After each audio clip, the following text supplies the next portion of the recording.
progress if we don't allow women to work. If women are constantly threatened with violence, that affects their ability to contribute to society. So everyone loses when women are, when women are discriminated against. So the instructions I received is to focus a little bit more on SDG target 5.B and 5.C. So 5.B says, in order to achieve in order to achieve gender equality, let's enhance the use of enabling technology. So information and communications technology. So here are some suggestions. What does this look like? What does it mean to enhance the use of enabling technology? So for all of you here, you grew up in a generation where most of you probably have mobile phones. You're all on your internet attending a Zoom session, right? The world was not like that 10 years ago. It wasn't like that 15 years ago. And you are a small minority that has access to this. Most people still do not have a laptop. Most people still don't have a mobile phone and don't have access to the internet. So imagine if you didn't have that, you won't be here today. You won't be learning. You won't be able to interact with your friends, especially during the time of the pandemic, right? Because everything moved online. So the argument is a lot of women are left behind because they don't have access to this. So when I was doing work for India, right, like we were trying to interview women and we were trying to understand the risk of women, the risk of violence that women were facing. So we were trying to interview them, but we couldn't because women had no phones. So we had no way of reaching women, right? Or even when we call up the women and we're like, can we do a phone interview? Can we ask you if you feel safe in your household? Can we ask you about your experiences of safety and violence in the workplace? The women couldn't speak freely because they were sharing a phone with their husband or they were sharing a phone with their partner. So the husband or the father would be around, so the women couldn't speak freely, or we couldn't text the women information about how to report violence because the phone belonged to the partner, the phone belonged to the father. So that's one challenge we faced in anti-trafficking, right? In protecting women from violence and from abuse. So technology is so important. We underestimate it because we're so used to having these things, but many women don't have it. So imagine if every woman had a mobile phone that she could use for herself, her privacy would be protected. If she had access to the internet and could search information online, communicate with her friends online, also access to social services through efficient technology. Now imagine if there was a system that made women aware of where they could get access to food, access to social welfare, access to free checkups. Like, oh, there's a health clinic near you, there's a vaccination clinic near you, go to this clinic to avail of the services, right? So technology can be, or go to this clinic to avail of credit, or to avail of free rice or free food. Like, technology can be one way to communicate information to people so that they can know what services they can have access to, and then they can sign up for these things, right, or register for these things. So that is the problem. Women are behind in terms of access to technology. If you don't have access to the internet, it's very hard to apply for jobs now, right? Okay. The next target is adopt and strengthen sound policies and enforceable legislation for the promotion of gender equality and the empowerment of all women and girls at all levels. So what do this look like? And in India, you have some of this already. You already have some laws that protect women. But of course, it is one thing to have the laws, and it is another thing to implement the laws, right? Because if they're not implemented, then the law is only a piece of paper, but you cannot really feel the difference of the law in your life. So around the world, we have some really good laws, but we are still behind. We're still not doing a very good job of implementing them. You might not have a budget for implementation. You might not hire people to implement it, right? So what do we mean by sound policies and legislation? We say enforceable legislation, right? It has to be implemented to promote the empowerment of women and girls. So this means things like you can analyze your budget from a gender lens. When you create a budget, that's not neutral. Sometimes people are like, what's the problem? The budget applies to everyone, but not really.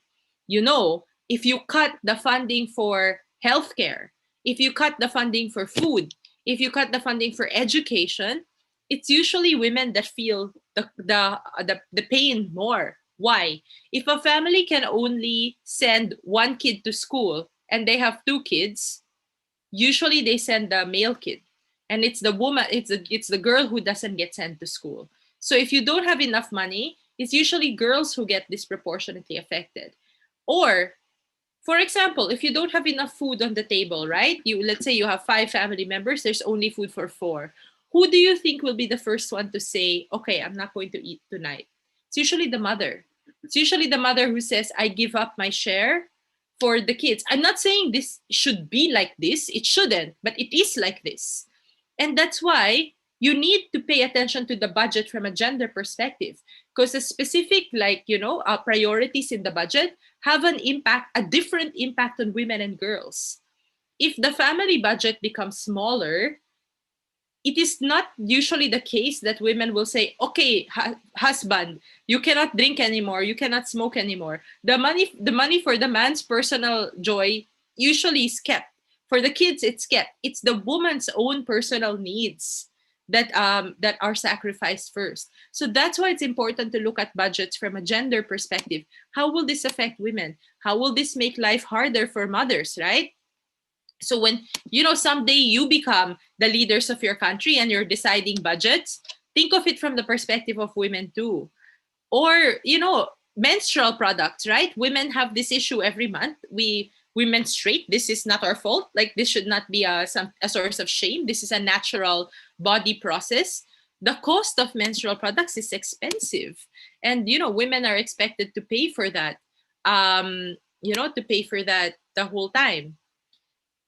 Next is making cities safer for women. So when we design cities, we need to make sure that they are safe for women, right? We need to make sure that there's enough lighting. We need to make sure that the stairways are safe for women and children. We need to make sure that women are protected from violence. So the more unlit areas you have, the more dangerous that is. We need to make sure that women have access to ways to report violence quickly and safely in case they are harassed, right? And like I said earlier, equal access to the labor market. What does this mean? Women should be allowed to work if they want to work. There should not be discrimination against women in the hiring process. If women experience sexual harassment in the workplace, they should be able to report that. Yeah? Ma'am, I have a doubt that what is harass? We will come to that a little later also, Sharmila. So we'll allow you to ask. Sure. Sometime. Thank you. Just to iterate, we have younger children as young as 8-year-olds also who have joined this session. I just wanted to point out your knowledge. Thank you. No problem. Okay. Yeah, so harassment is just like when you're being bullied or you're being like abused because you're a woman. So someone might say things like, oh, why your skirt is so short or something like that. When you're discriminating against someone because they're a woman, for example. So that makes people uncomfortable, right? And so people should be protected from that. And of course, equal access to education. So remember what I said, everyone has a right to university. Everyone has a right to college. So we're not just talking about primary school. We're also talking about, after that, what happens. Now, let's also remember that I have 1 more minute left, when we are talking about progress, we also focus on intersectionality. What does that mean? Not all women are the same, right? We should be talking about all women, not just some women. So some women who belong to certain castes or certain religion, they might have an even harder time because they are discriminated against, not only because they are women, but also because of their religion or their caste. So when we say gender equality, we're not just talking about gender equality for certain types of women. We're talking about all women, right? And what are some ways we can do? Well, first, the government needs to prioritize poverty alleviation, right?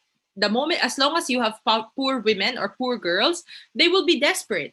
They can be abused, they can be trafficked, they can be sold into slavery, they can be sold into early marriage or child marriage, right? So the less poverty you have, the less likely for these things to happen.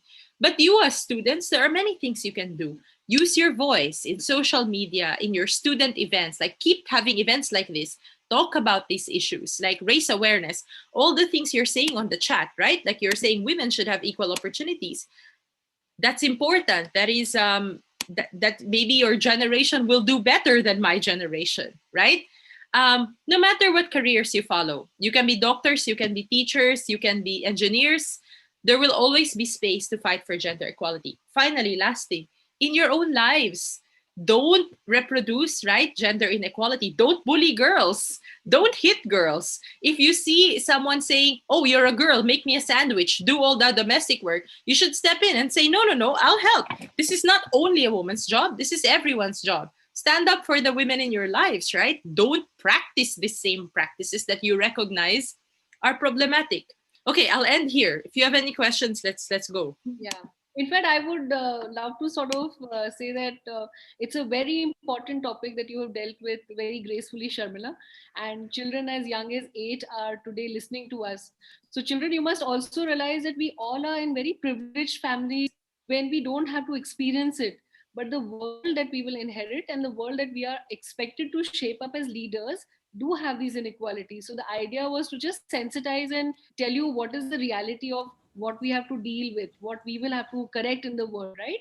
So it always starts with, like ma'am said, in your own circle, when you see something which is wrong, and it's not necessarily woman or boy, any bullying, any abuse, you must stand up, voice it for that. So with that, I will just hand it over to Anvi. I think she had one question. And Sharmila, what we will do is I will just moderate the question answer sessions, because I can see a lot of questions that have been asked from the children. I'm Anvi. Hello, Mom. Good afternoon. It was really exciting to hear about your journey, and what especially inspired me was how you made sure that your views are used to make so many lives better, and you continue to, of course, make sure that these rights are heard by many policymakers. So I'm sure everyone's really inspired and enlightened by this session and is intrigued with questions. So I'm going to request you all to please post your questions on the chat so that I can ask ma'am your questions. So I do see one question on the chat which was posted. Is there a difference on gender representation in the debating community? Yeah. So in the debating community, we still have our problems. There is still an issue of, fewer women at the top. So in terms of entry level, you have the same number of men and women debating, essentially. But sometimes if you look at the speaker prizes, who is winning most of the tournaments, who is the best speaker, or who are the top speakers, it's still predominantly men. But this is slowly changing. We have more and more women in leadership positions now. And the way to get there is we talk about it. We confront it, right? We say, look, this is a problem. We need to fix this.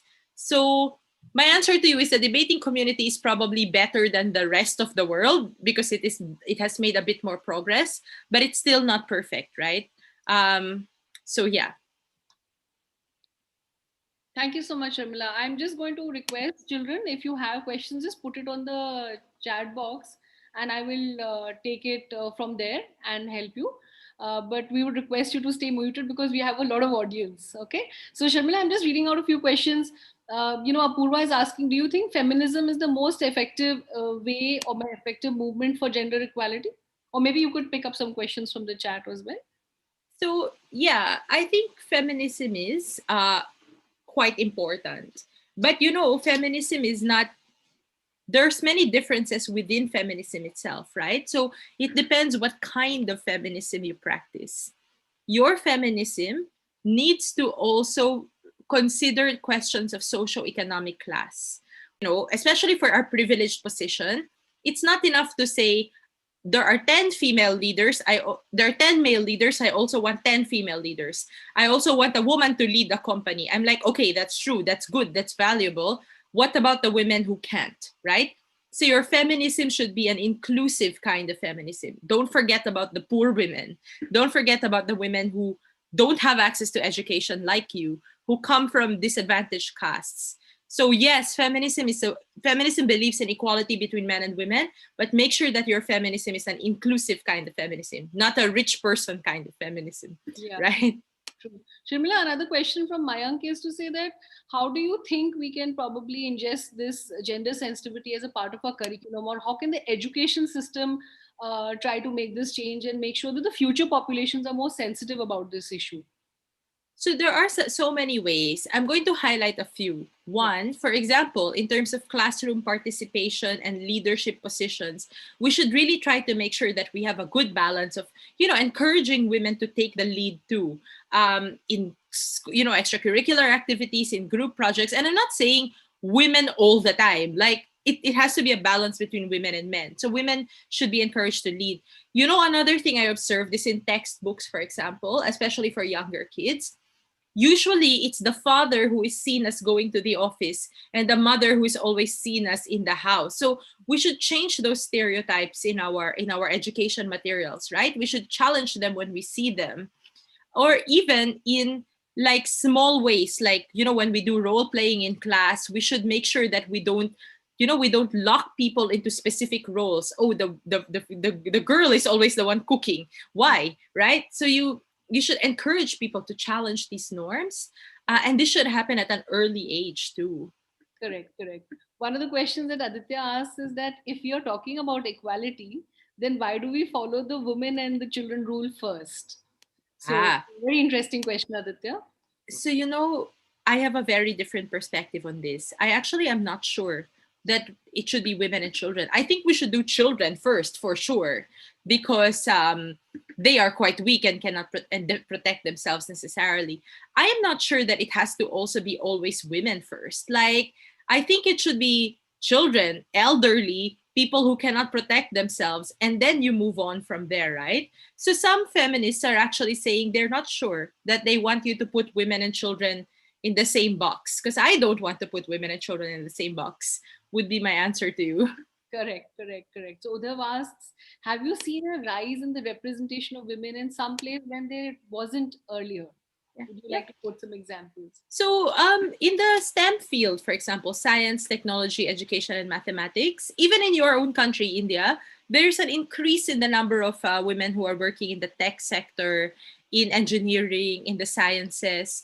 That's good because, at least now, before it was just men who were producing knowledge in that field.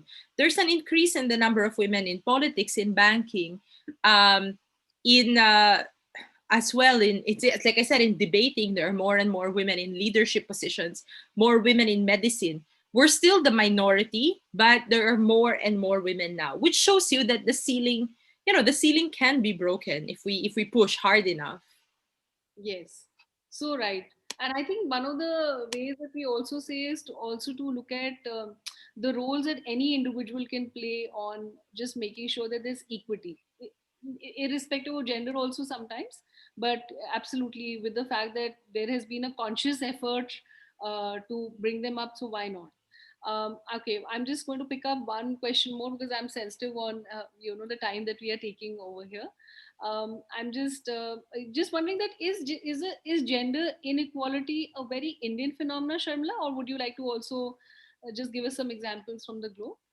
No, absolutely not. So as you can see, when I started, I said, here are the global figures. So the reason I'm discussing India figures is because I want it to be relevant to you. But globally, gender inequality is a problem. So this is not an India specific thing. So like I said, right, globally, there's only one woman for every 4 men in national government. That's crazy. There's only 1 in 3 women globally experience violence, right? So this is not an India problem only. This is a global problem. Perfect. And some countries will do better in some things than others. So the Philippines, we have more women in government than India. But at the same time, we have more women dying in childbirth also. Correct. So yeah, it's a global issue. Correct. And Devansh, that is the part of the question to the question that you were asking, that why are we only talking about women and girls? It was in the statistics that ma'am had shared in the beginning of the slide. One last question, Sharmila, because we can see a lot of children who are building their skills towards debating and will go on with the journey. So we just wanted to understand that how did you start debating? How did that journey begin for you when you were at that age? And with that, we'll then close the session. So I was in 14 years old. I was a school student, and there was a debate team, right? And so I tried out for it because I like reading, I like thinking about things, and I really enjoyed it because for me, debate was a safe space to explore interesting ideas that might not be very well accepted yet. So we talked about divorce in my first debate, and divorce is illegal in the Philippines, right? We also talked about unisex uniforms, actually. So these are things you don't encounter in normal conversations. And I also I grew up in an Indian family. My parents were a little bit strict and conservative. So we talked about curfews. Should girls be allowed to stay out later than 6 p.m.? And I'm like, yeah, if the boys can, why can't I? So the debate became a space for me to explore these ideas, in a careful and in an academic way. And I really enjoyed it. It opened my mind. It broadened my horizons. It allowed me to meet other also intellectually curious people. And so I got hooked. Then eventually, a lot of my friends are also debaters. So if you have many friends who are doing it, it becomes more fun and you keep enjoying it. It also, last thing, it also helped me with my classes, right? Because it taught me to build research skills because I had to read a lot. It taught me to listen carefully because you have to listen in order for you to respond. It taught me to work well in teams, right? And it also taught me to organize my ideas better, which was helping me in classroom interviews, scholarship interviews, class presentations. So I saw a link between debating and an increase in my grades. So I was like, I like this. I'm going to stay here. So that's how it happened. Yeah, yeah. I think that's a valuable suggestion that you've given to children, because sometimes we are figuring out ways of expressing our frustrations when we see something which is inequitable, whether it is with respect to gender or whether it might be just education of children, whether they're boys and girls. So I think that's very well said, Sharmila, that debating can become and was or did become for you that outlet to be constructive, and look where it has taken you. So we are so proud of you really leading the baton and inspiring us today with this session. I'm sure children have a lot more questions, I can see that, but I'll be mindful of the time that we had partnered with you, and I can assure children we will be seeing Sharmila ma'am again as an advisor to the Indian Debating League that will be launched shortly. So do up your reading. We want you to do up your reading well, so that you are able to also exchange more questions and thoughts with her. With that, thank you so much, ma'am. I appreciate your time, and thank you to the wonderful audience that we've had. I mean, 100 plus children have joined in today for an important topic like this. Is complete kudos to their commitment to this. Thank you so much, everyone. Have a great day ahead. Bye-bye. Bye.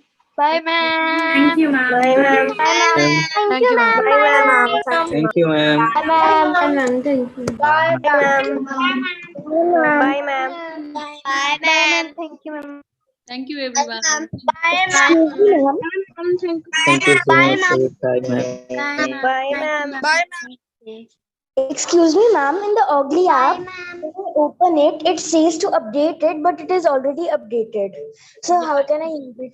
Just update it once more, because AugLi is constantly refreshing features, right? So when you get an update notification, update it because new features have come to life. Ma'am, in the Play Store, it is coming uninstall and open. Button is not. Yes, ma'am. It's happened.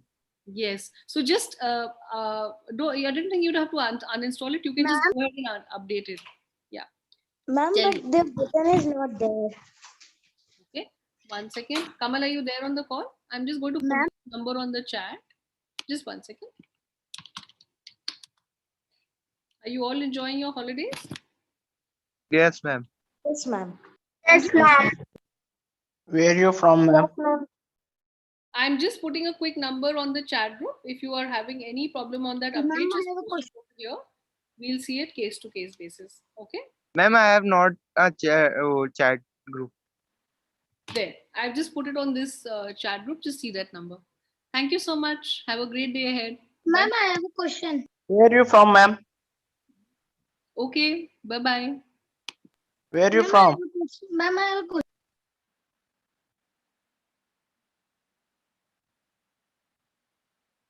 Thank you, ma'am. Bye, ma'am. Ma'am, I have a question. Ma'am is not here. If you have question, then ask.